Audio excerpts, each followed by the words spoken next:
Hi. നമ്മൾ പലപ്പോഴും പറയാറുണ്ട് ആനയ്ക്ക് ആനയുടെ ശക്തി അറിയില്ല എന്ന്.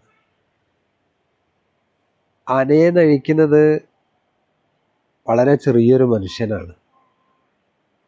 ഇതേപോലെ തന്നെയാണ് നമ്മുടെ കാര്യവും. നമുക്ക് നമ്മുടെ ബോധ മനസ്സിൻ്റെ ശക്തി, നമ്മുടെ പവർ എന്താണെന്ന് നമുക്കറിയില്ല. അത് അറിയാത്തത് കൊണ്ടാണ് നമ്മൾ ചെറിയ ചെറിയ കാര്യങ്ങൾക്ക് വളരെ ഇമോഷണൽ ആവുന്നതും ടെൻഷൻ ആവുന്നതും ഒക്കെ തന്നെ.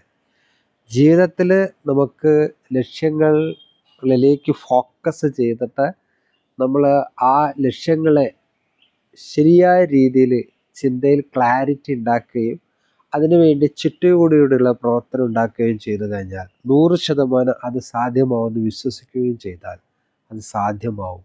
അതാണ് ബോധമനുഷ്യൻ്റെ ശക്തി.